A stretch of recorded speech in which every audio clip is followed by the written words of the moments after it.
May 1945. An Allied intelligence facility in southern Germany. Field Marshal Gerd von Rundstedt, the most senior German commander on the Western Front, the man who had overseen the defense of Fortress Europe from the beaches of Normandy to the banks of the Rhine, is sitting across a table from American officers. He has been a prisoner for less than a week. He is 69 years old. He is tired. And he is being asked a question that, in one form or another, every captured German general will be asked over the next several months. The question is simple. Why did Germany lose in the West? Rundstedt gives 3 reasons. First, the absolute superiority of Allied air power, which made all movement in daylight impossible. Second, the lack of motor fuel, which paralyzed the panzers and grounded the Luftwaffe.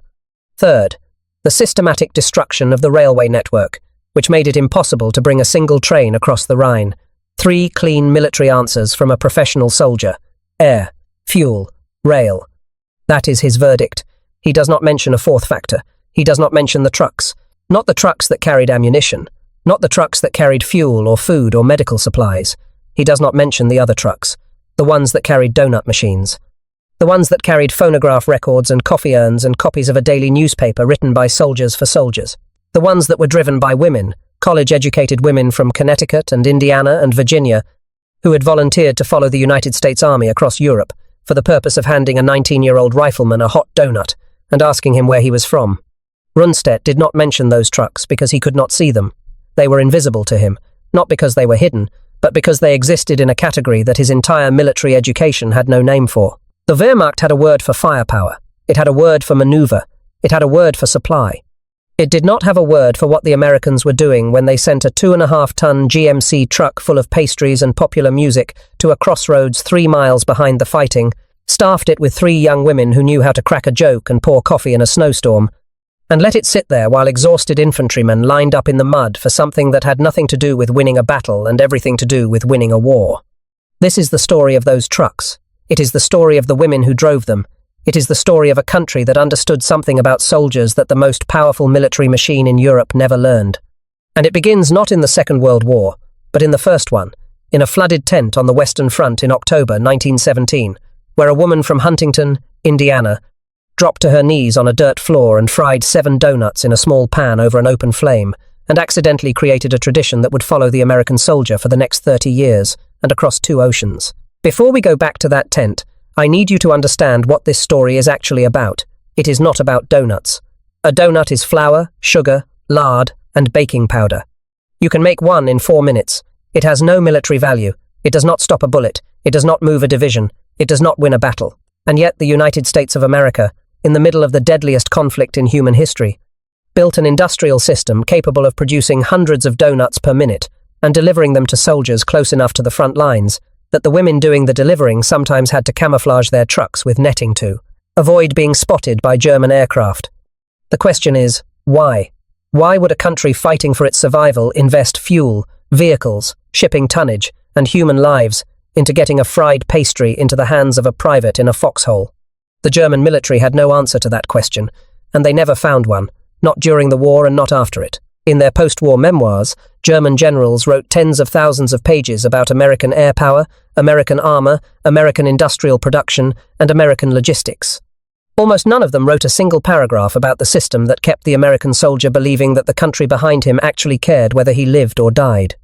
That system, the donut trucks and the coffee urns and the USO shows and the daily newspapers and the portable Coca-Cola bottling plants that followed the army across continents, was not a luxury. It was a weapon. The Germans never recognized it as one, and that failure of recognition is part of why they lost. The woman on her knees in the tent was Ensign Helen Purviance of the Salvation Army. She was 28 years old, born on February 16, 1889, in Huntington, Indiana. She had come to France as one of 4 Salvation Army volunteers assigned to the camp of the 1st Ammunition Train, 1st Division, United States Army, near the Western Front. Her partner in that small waterlogged tent was Ensign Margaret Sheldon. The 2 of them had been sent to do whatever they could for the soldiers stationed at Montier-sur-Saulx, a village in eastern France that in October 1917 was enduring a stretch of 36 consecutive days of rain. The mud was knee-deep. The men were exhausted, cold, and a long way from home. Purviance and Sheldon had been making pies and fudge with whatever they could scrounge, but the supplies were thin and the demand was enormous. Someone, and the historical record does not agree on exactly who, suggested donuts. The ingredients were available in the standard American military ration: flour, sugar, lard, baking powder. The equipment was not. Purviance improvised. She used a wine bottle as a rolling pin. She cut the dough with the lid of a baking powder tin. When she could not find a proper cutter for the center hole, she and Sheldon used a spent shell casing. The frying pan was small enough that she could only cook 7 doughnuts at a time. Purviance later described the moment plainly. She said, "I was literally on my knees when those first doughnuts were fried, 7 at a time, in a small fry pan." The first doughnut out of that pan was given to a soldier named Private Braxton Zuber of Alabama. Zuber reportedly took one bite and said, "If this is war, let it continue." On the first day, Purviance and Sheldon made 150 doughnuts. The next day they made 300. Within weeks, as word spread through the division and then through the Corps and then through the entire American Expeditionary Force, production at various Salvation Army stations climbed to 2,500 and then to 9,000 doughnuts per day per unit. Some of them were fried in steel helmets over open fires. Some were made in abandoned farmhouse kitchens. The tools were always improvised. The demand was always greater than the supply. A young Salvation Army volunteer named Stella Young, just 20 years old, later recounted to the Boston Daily Globe that she was stationed near the Met's front when a German shell landed close enough to send shrapnel tearing through her tent and through a donut pan. She had stepped away moments before. She went back to frying. Fewer than 250 Salvation Army volunteers served in France during the First World War. Most of them were women. They were not nurses. They were not officers. They had no formal military role. They had come to France to do one thing: to remind American soldiers that someone from home gave a damn. The soldiers called them the Doughnut Lassies. The name stuck, and so did the association. Theodore Roosevelt Jr., who served in France as an officer, wrote afterward, "Before the war, I felt that the Salvation Army was composed of a well-meaning lot of cranks. Now what help I can give them is theirs." What the Salvation Army women had discovered, without any formal study or doctrine behind it, was something that military thinkers would spend the next century trying to articulate. The doughnut was not nutrition. A fighting man could get calories from his ration tin. The doughnut was a transaction. It was an exchange between the soldier and the country he was fighting for, conducted through the hands of a woman who had volunteered to stand in a war zone for the specific purpose of making him feel like a person instead of a serial number. It was, in a way that nobody involved could have explained at the time, an act of national intimacy. The country reached out through that doughnut and said, "I see you. I know you are cold and frightened and far from home. Here is something warm." The effect on morale was so disproportionate to the cost that it baffled the military professionals who observed it. A doughnut cost almost nothing to produce. The goodwill it generated was incalculable. When the war ended, the soldiers came home and they remembered. They remembered the mud and the shells and the gas, and they remembered the doughnuts. In 1938, the Salvation Army established National Doughnut Day, the first Friday of every June, in Chicago, to honor the women who had served in France. It was a small commemoration of a small thing. Nobody at the time imagined that within 3 years, the small thing would be scaled up into one of the most extraordinary morale operations any army had ever attempted. But between the wars, something else had happened that would make the scaling up possible. The United States had become, without quite intending it, the most logistics-capable nation on Earth. The country that Henry Ford had taught to build automobiles on an assembly line, the country that had electrified its cities and connected them with highways and railroads and telephone wires, the country that had figured out how to mass-produce everything from canned soup to motion pictures, that was about to bring that same industrial mentality to the problem of keeping a soldier's spirits up in a foxhole 10,000 miles from home. When the American Red Cross decided to build the clubmobile system, it was not starting from nothing. It was drawing on a national culture of standardization, mass production, and logistical efficiency that had no parallel anywhere else in the world. The Germans could build better tanks. The Americans could build a system that delivered a hot donut to the man standing next to the tank, and they could do it at a scale that made the delivery look easy, even though it was anything but. When the United States entered the Second World War after Pearl Harbor in December 1941, the American Red Cross was given primary responsibility for providing welfare and recreation services to the armed forces overseas. The man who shaped what that responsibility would look like in the European theater was Harvey D. Gibson, a prominent New York banker who had served as a lieutenant colonel with the American Red Cross in France during the First World War and was now the American Red Cross Commissioner to Great Britain. Gibson had watched what the Salvation Army had done in the First War with almost no resources. He asked the obvious question: what would happen if you took the same idea, the idea that a hot donut and a familiar face could hold a soldier together when nothing else could, and industrialized it? The answer was the clubmobile. The first ones were converted London Green Line single-decker buses, retrofitted with donut machines, coffee urns, a small lounge area, a Victrola phonograph, loudspeakers, and a collection of popular records. They were designed to drive to wherever American troops were stationed in Britain, park and serve. When the invasion of Europe began, the buses were replaced by something that could actually follow an army across a continent. The Red Cross converted approximately 100 GMC 2.5-ton military trucks, the same trucks that carried ammunition and fuel and everything else the American army needed to fight, into mobile recreation centers. Each truck had a donut machine built into it, a Primus stove, a coffee urn, stacks of magazines, a phonograph, and a small space in the back where a soldier could sit down out of the rain for 10 minutes and talk to someone who was not trying to kill him. The Doughnut Corporation of America loaned the Red Cross 468 donut machines. Each machine could produce 48 dozen donuts per hour. Do the arithmetic, that is 576 donuts per machine per hour. Multiply that across 468 machines running in shifts across the European and Pacific theaters, day after day, month after month, for years, and you begin to understand the scale of what the Americans built. Between 1939 and 1946, the American Red Cross purchased enough flour to produce 1.6 billion donuts. At peak production in 1944 and 45, the system was turning out 400 donuts per minute. A single monthly report for December 1944 recorded that 205 Red Cross women stationed in Great Britain alone served 4,659,728 donuts in 31 days. The machines could not run themselves. The trucks could not drive themselves. The system required people, and the Red Cross was not going to send just anyone. The women who staffed the clubmobiles, who would come to be called the Donut Dollies, were selected through a process more demanding than standard military recruitment. Applicants had to be between 25 and 35 years old. They had to be college graduates. They had to be single. They had to be, in the Red Cross's own language, healthy, physically hardy, sociable, and attractive. Only 1 in 6 applicants was accepted. That is a higher rejection rate than many combat units.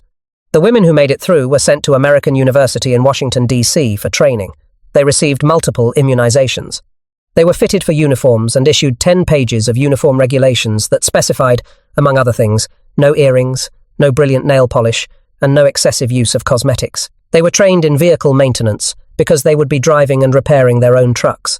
They were trained in how to talk to soldiers, which sounds like a strange skill to teach until you understand that these women were going to be standing in front of hundreds of young men every day, many of whom had not spoken to an American woman in months, some of whom had just come off the line and were not entirely sure they were still alive.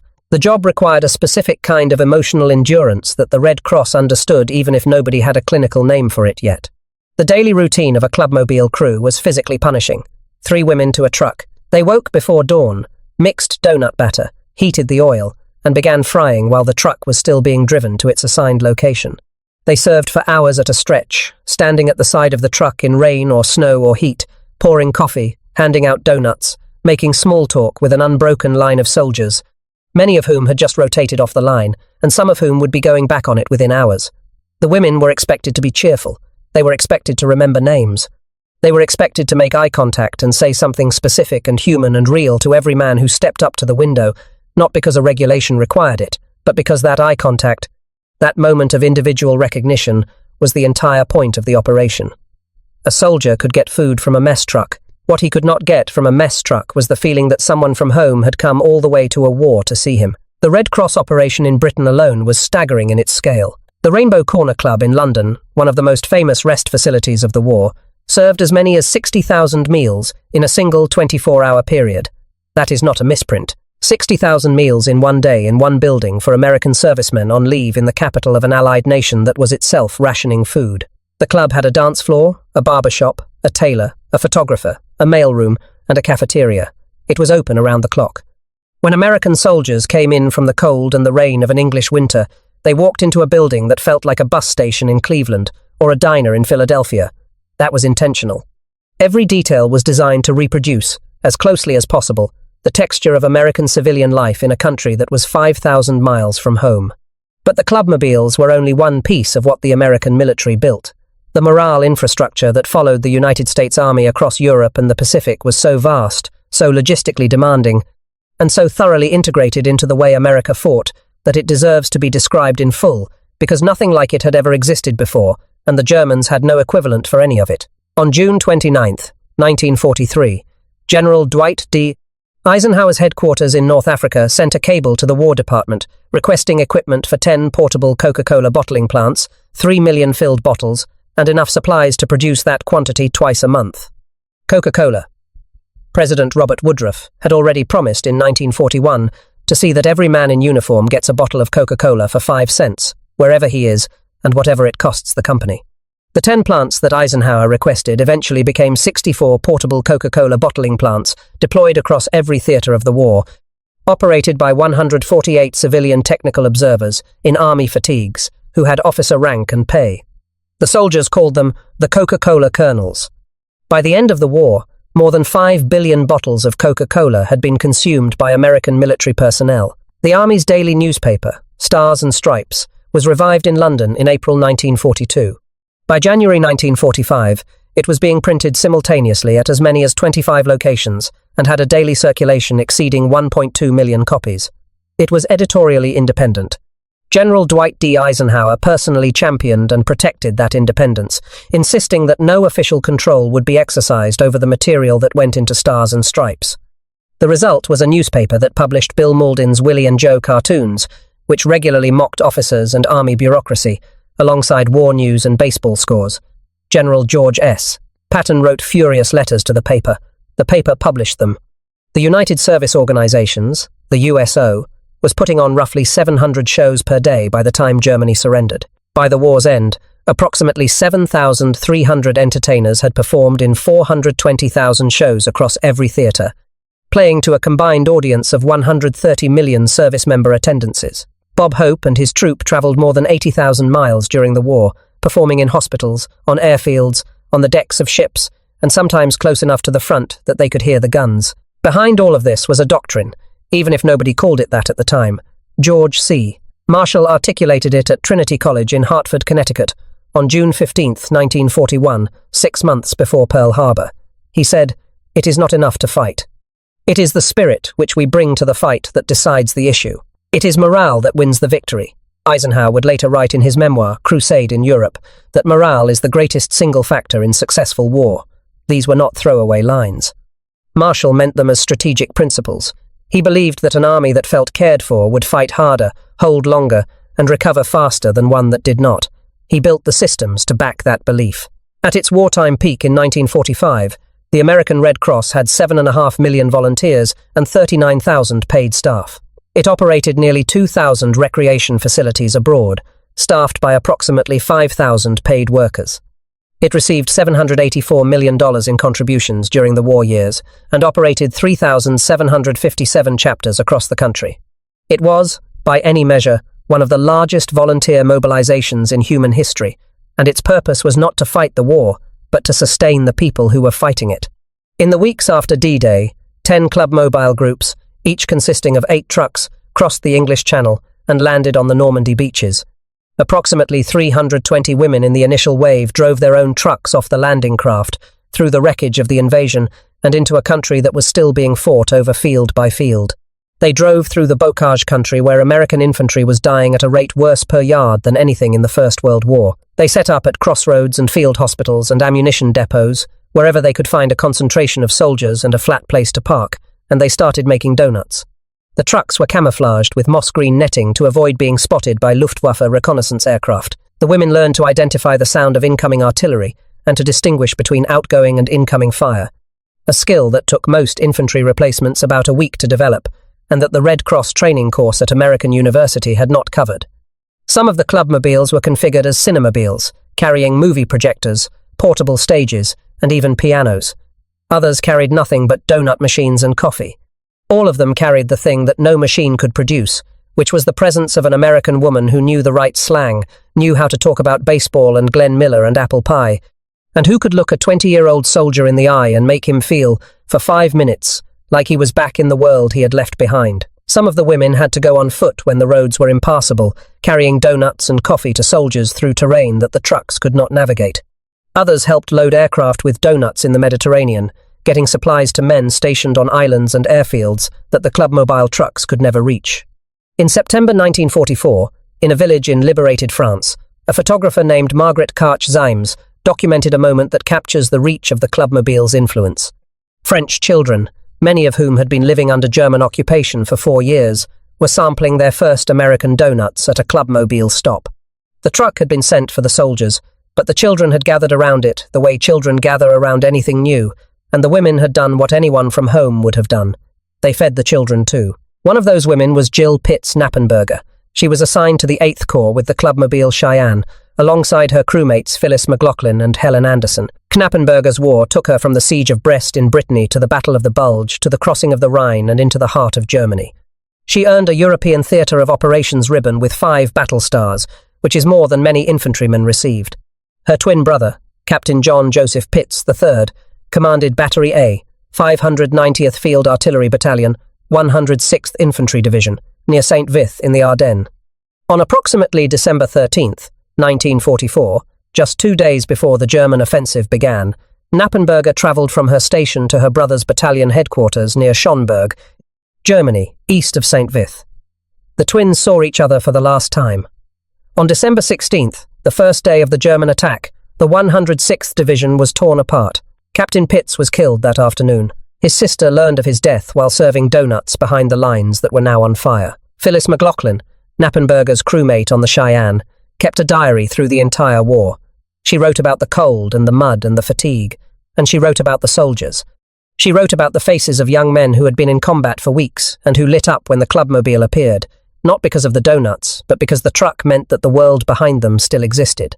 McLaughlin's group went from Normandy to the Bavarian Alps, through the liberation of Paris to the Battle of the Bulge, to the liberation of Buchenwald. She saw the concentration camp. She saw what the war had actually been about. She carried those memories quietly for the rest of her life. Her son, the novelist Luis Alberto Urrea, eventually drew on her diaries for a novel published in 2023 called Goodnight Irene, which brought the story of the clubmobile women to a readership that had never heard of them. Another was Elizabeth Ann Richardson of Mishawaka, Indiana. Liz, as everyone called her, was a 1940 graduate of Milwaukee Downer College. She served on clubmobiles in England and France, and was promoted to captain in charge of clubmobile operations at Le Havre, one of the great American supply ports on the French coast. In a letter to her parents in September 1944, she wrote, "I consider myself fortunate to be in clubmobile, cannot conceive of anything else. It is a rugged and irregular and weird life, but it is wonderful." To a college friend, she wrote something that captures the spirit of the entire clubmobile service in a single sentence. She said, "Damn glad I have a degree. It helps so much in making donuts." On the morning of July 25, 1945, 2 months after Germany's surrender, Liz Richardson boarded a Piper Cub light aircraft in Le Havre to fly to Paris for orders reassigning her to Germany. Near Rouen, the plane flew into heavy fog and crashed. Liz Richardson was killed. She was 27 years old. The pilot, Sergeant William R. Miller of the 9th Air Force, also died. Liz Richardson is buried at the Normandy American Cemetery at Colleville-sur-Mer, Plot A, Row 21, Grave 5. She is one of only 4 women buried there, among the thousands of soldiers who died taking the beaches she had spent a year serving donuts behind. Dorothy J. Burge was a schoolteacher who joined the Red Cross and went overseas in September 1943. She and her sister Grace operated a clubmobile together, driving from England through Normandy, across France, through Belgium, and into Germany. The Burge sisters served side by side through some of the worst fighting of the war. They were teachers. They had spent their professional lives in classrooms with children. Now they were driving a 2.5-ton truck through a destroyed landscape, making donuts for young men who were younger than some of their former students, and who were facing things that no classroom could prepare anyone for. On May 1st, 1945, 8 days before the formal German surrender, Dorothy Burge was killed in a plane crash in Germany. She was 29 years old. She had survived the entire war. She did not survive the peace. Her sister Grace carried that loss for the rest of her life. If your grandmother or great-aunt served with the Red Cross during the Second World War, in any theatre, in any capacity, I would be honoured to read their story in the comments. What unit were they assigned to? Where did they serve? What did they remember? Those details, the small, specific, personal things, matter more than any official archive. They are the actual record of what happened, and they deserve to be preserved by the people who carry them. 86 American Red Cross workers lost their lives during the Second World War. 52 of them were women, 34 were men. They were not soldiers. They carried no weapons. They had no military obligation to be where they were. They went because they believed that the men doing the fighting deserved someone to remind them of home, and some of them died for that belief. On December 5, 1944, Lieutenant General George S. Patton issued a statement about the Clubmobile women that was circulated to every crew in the Third Army's area of operations. He said, "In my opinion, the Clubmobile girls of the American Red Cross have performed and are performing a very major work in maintaining the morale of the frontline troops, and in keeping before the eyes of our soldiers the best traditions of apparent American womanhood. The Third Army joins me in a respectful and enthusiastic endorsement of the American Red Cross." Patton was not a man given to sentiment. He once slapped a soldier for crying in a field hospital. When he praised the Clubmobile women, he was not being polite. He was acknowledging a tactical reality. His soldiers fought better after the truck came. There is a small moment that one of the Clubmobile women, Eleanor Stevenson, described after the war that says more than any statistic. She said the standard routine when a Clubmobile pulled up to a convoy was simple. "We would yell out to a truckload of GIs, 'Hi, soldier, what is cooking?' And the guys would yell back, 'Chicken, want a neck?' It was silly. It was juvenile. It was exactly the kind of exchange that a 20-year-old American male would have had with a young woman in a diner in Ohio or a drugstore in Virginia. That was the point. For 30 seconds, the war was not real. For 30 seconds, the kid in the back of the truck was not a soldier heading toward a line where 1 in 4 of his platoon would be dead within a month. He was just a guy making a bad joke at a pretty girl. And then the truck rolled on and the war came back. But something had been deposited in him that was not there before the truck stopped. The Germans had a word for what they were trying to produce in their own soldiers. They called it Kampfgeist, fighting spirit. They tried to produce it through ideology, through speeches, through the cult of the Führer, through the promise of a 1,000-year Reich. The Americans produced it with a donut and a wisecrack. The American version lasted longer. To understand why the German military never built anything like the Clubmobile system, you have to understand what they built instead. The Wehrmacht was not indifferent to morale. It had its own welfare infrastructure, organized under the term Truppenbetreuung, which translates roughly as troop care. The system was administered through the Reich Ministry of Public Enlightenment and Propaganda, the Reich Chamber of Culture, and the Nazi Party's leisure organization, Kraft durch Freude, which means strength through joy. Kraft durch Freude ran front theater troops, front theater groups that performed plays and variety shows for soldiers behind the lines. It operated soldier cinemas and soldier homes, the Soldatenheim, which were rest facilities where men could sleep in a bed, take a bath, and eat a meal that was not field rations. It ran frontline book vans, the Frontbuchhandlungen, which distributed reading material, and it operated the Wehrmacht's forces radio network, the Wehrmachtsender, which included the famous Belgrade station that broadcast Lili Marleen, the song that became the unofficial anthem of every soldier on every side of the war. Some of this was genuinely effective. Lili Marleen was so popular with Allied troops that the BBC eventually broadcast its own version. The field kitchens, the Gulaschkanonen or goulash cannons as the soldiers called them, were efficient, and in the early years of the war delivered hot meals surprisingly close to the front, with rations averaging 3,600 calories per day, and field rations reaching as high as 4,500 calories. But the system was philosophically different from the American, one in 3 ways that mattered. First, it was state propaganda. Every piece of entertainment, every newspaper, every film shown in a Soldatenheim was controlled by the propaganda ministry. There was no stars and stripes, no editorially independent newspaper where a cartoonist could mock the commanding general and keep his job. There was no free press in the foxhole. Second, it was built on the assumption of conquest. The Wehrmacht's logistics, including its food supply, were designed around the idea that the army would live off the land in conquered territory. This worked in France. It worked for a time in the Soviet Union. It meant that when the land could no longer be lived off, when the army was pushed back onto German soil or into places where there was nothing left to take, the entire system began to collapse. Third, and most importantly, there was no equivalent of the Doughnut dolly. There was no system that sent women from home to the front with no purpose other than to remind soldiers of the country they had left behind. The German soldiers' contact with home was the Feldpost, the military mail system, and whatever Kraft durch Freude programming reached his sector. He did not have a woman from his own country hand him a donut and ask him about his hometown. The German military, which prided itself on understanding the psychology of combat, never built the one thing that the American system proved was more effective than ideology at sustaining a soldier's will to fight. They never built a connection to home that felt personal rather than political.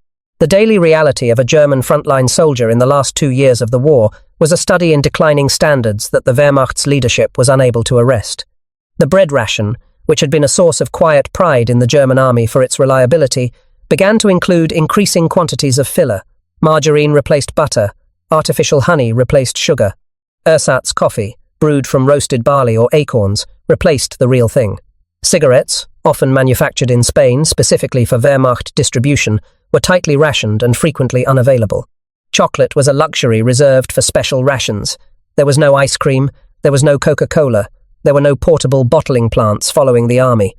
There was, in the late stages of the war, often nothing except what the soldiers could scavenge from the land they were retreating through or the supplies they could capture from the enemy. Compare that to what an American soldier in the same theatre had access to in the same month. He received a daily ration of approximately 3,500 calories. He had near universal access to chocolate, chewing gum, and cigarettes. He could drink Coca-Cola bottled in a portable plant somewhere in France. He could get hot donuts and coffee from a clubmobile. He could read that morning's Stars and Stripes. He could, on occasion, see a USO show performed in a barn or a field within the sound of the guns. He could write home on stationery provided by the Red Cross and know that the letter would be carried by a mail system that functioned with remarkable efficiency even in combat conditions. And if he was wounded, he would be treated in a hospital system that, while imperfect, was the most advanced and best supplied in any army in the world. The disparity was so extreme that when German prisoners of war reached American camps in the United States, many of them ate better than they had eaten in the Wehrmacht. They were served the same rations as American soldiers in the mess hall. The food was abundant and varied. The contrast with what they had endured on the front line was so stark that it became, in an ugly irony, a source of acute domestic controversy.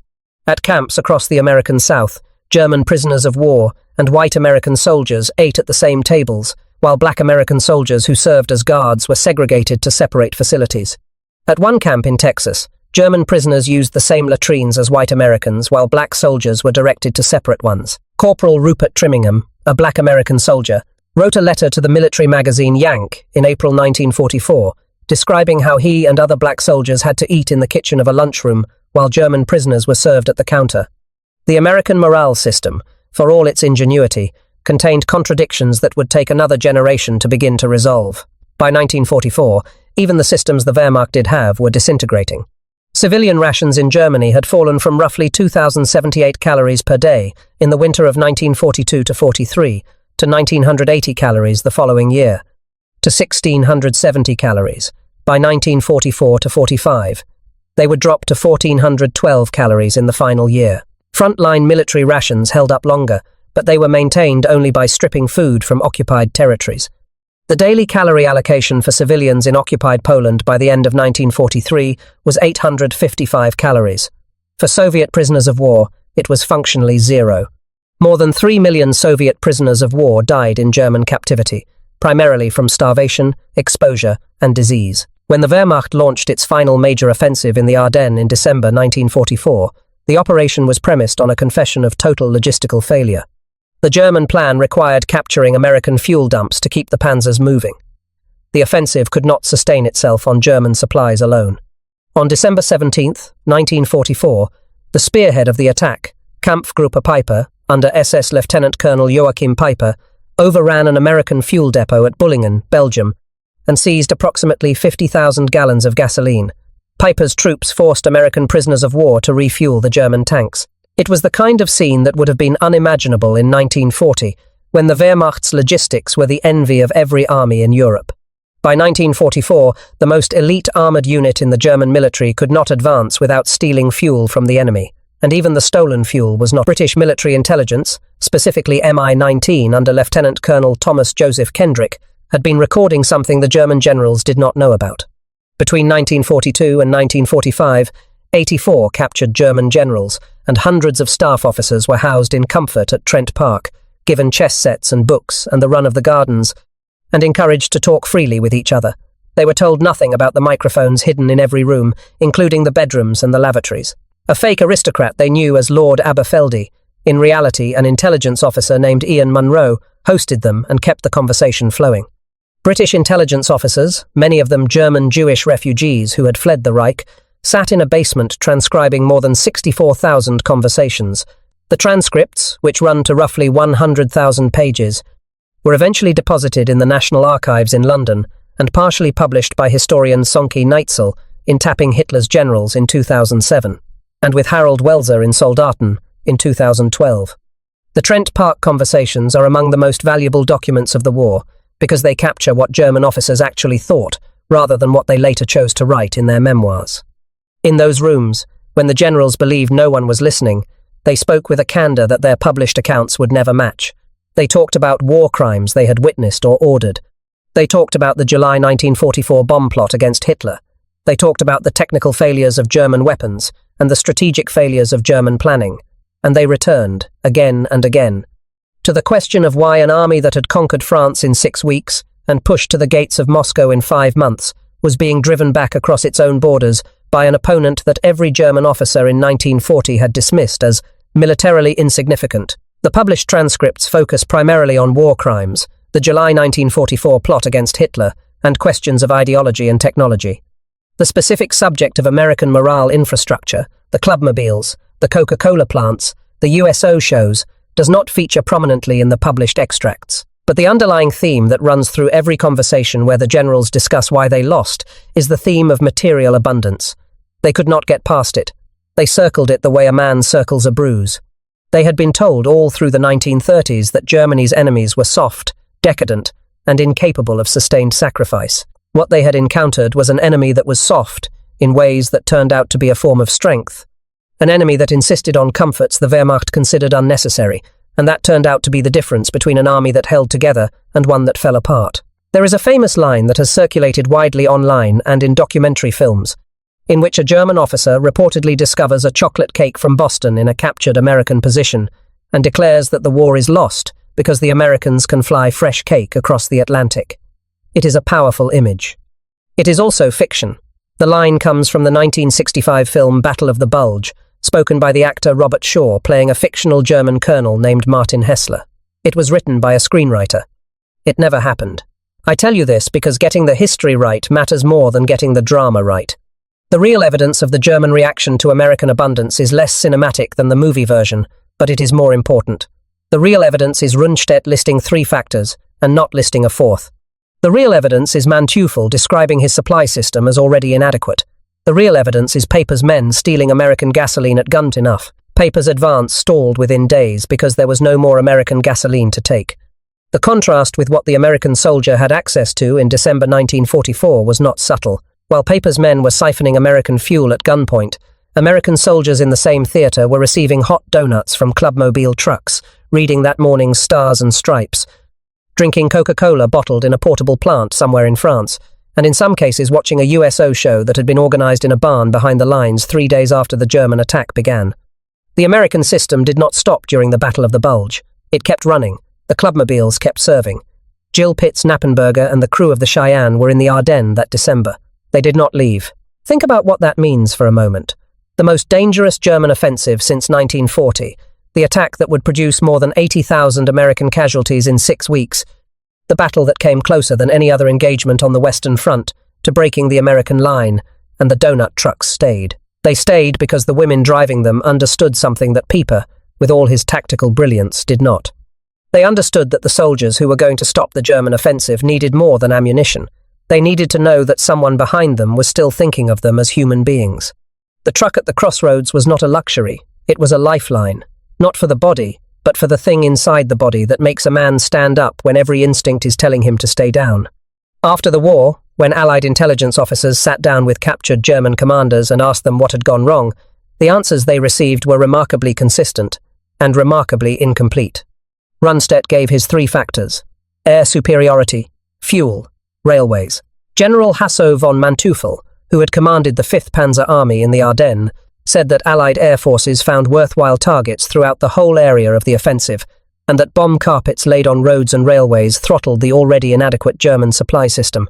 General Friedrich Wilhelm von Mellenthin, in his 1956 memoir Panzer Battles, wrote that the Ardennes battle proved that a large-scale offensive by massed armour has no hope of success against an enemy who enjoys supreme command of the air.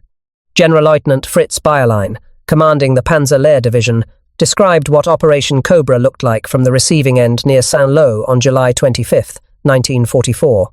He said, "It was hell. The planes kept coming overhead like a conveyor belt, and the bomb carpets came down. My front lines looked like a landscape of the moon, and at least 70% of personnel were out of action." Field Marshal Erwin Rommel, writing in June 1944, said simply, "The enemy's air superiority has a very grave effect on our movements. There is simply no answer to it. Air, fuel, bombs, railways, armour. These are the words that fill the post-war German accounts. What is missing is everything that cannot be seen from 15,000 feet or through a pair of binoculars. What is missing is the Doughnut truck parked at the crossroads. What is missing is the Coca-Cola colonel refilling a bottling plant in a French village. What is missing is the copy of Stars and Stripes being read in a foxhole by a private who had not heard from his family in 3 weeks, but who could at least read yesterday's baseball scores and know that the world he was fighting for still existed somewhere behind him. In a converted manor house in North London called Trent Park, because the Reich could not fuel its own offensive. The real evidence is that by December 1944, the most experienced military professionals in Europe were launching an attack whose entire strategic logic depended on capturing the enemy's supplies because they no longer had their own.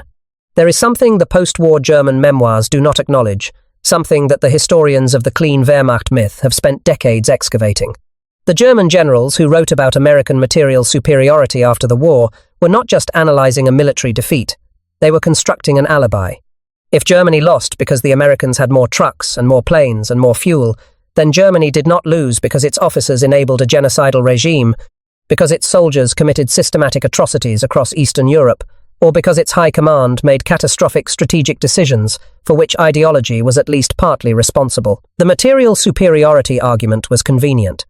It allowed the German officer class to present itself as a group of brilliant professionals overwhelmed by brute force, rather than as participants in a system that was rotten at its foundation.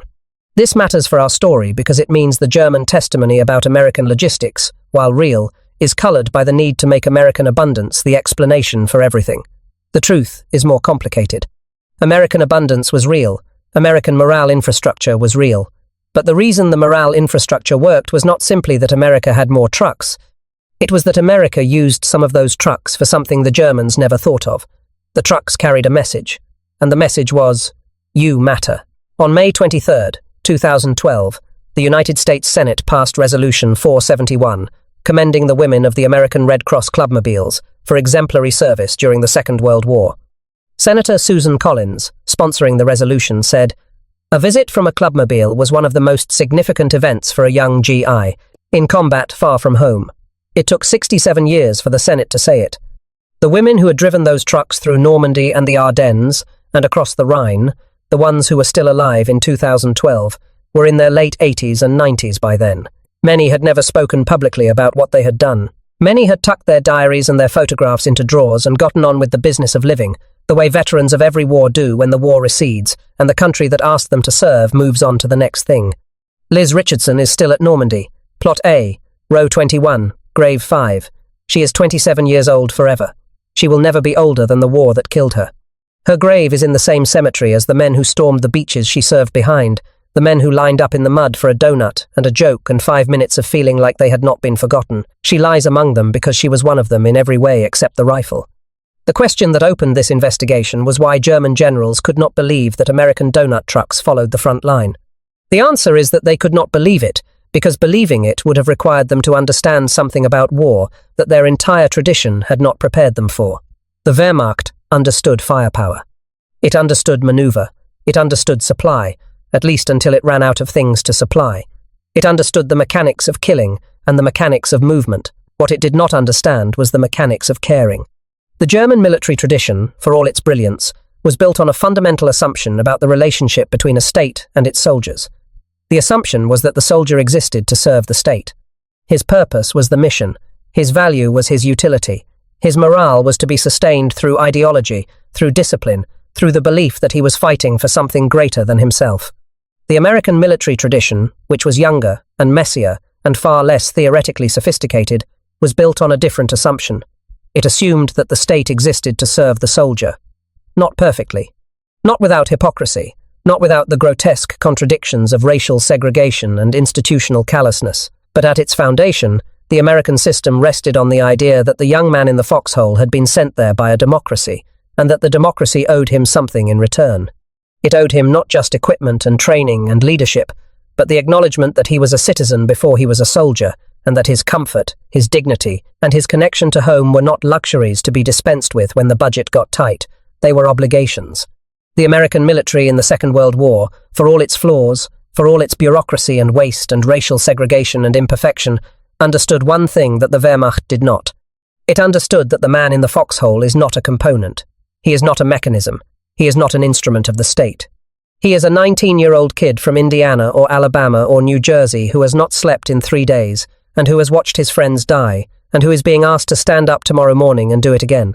And whether he stands up or whether he breaks is sometimes decided by things that have nothing to do with training or equipment or doctrine. It is decided by whether anyone in the vast machinery behind him has remembered that he is a human being. The donut was never about the donut. It was about the hand that gave it to him. It was about the woman from home who looked him in the eye and said, "Hi, soldier, what is cooking?" and meant it. It was about the fact that his country had spent fuel and shipping tonnage and human lives to get that donut to him, not because a donut wins battles, but because the man who eats the donut does. The women who drove those trucks, who died in plane crashes and served under shell fire and never once picked up a weapon, understood what Hélène Purviance had understood, on her knees in a flooded tent in France in 1917, which is that sometimes the most important thing you can do for a man who is being asked to die for his country is to remind him that his country knows he is alive. Field Marshal Rundstedt listed 3 reasons for Germany's defeat: air superiority, fuel, railways. He was not wrong about any of them, but he missed the 4th reason, the one that was parked at every crossroads and every field hospital and every ammunition dump, the one that was driven by women who had volunteered to follow an army into a war because they believed it mattered. He missed the truck, and because he missed the truck, he missed the war. Every like on this video is a small thing, but it keeps the story of women like Hélène Purviance and Liz Richardson and Dorothy Burge visible a little longer. They were not soldiers. They carried no weapons. They went anyway, and the men they served never forgot them, even when the rest of the world did. Subscribe if you want the next chapter. There are many stories like this one. Most of them are about ordinary people who decided that someone had to do something, and that the someone was going to be them.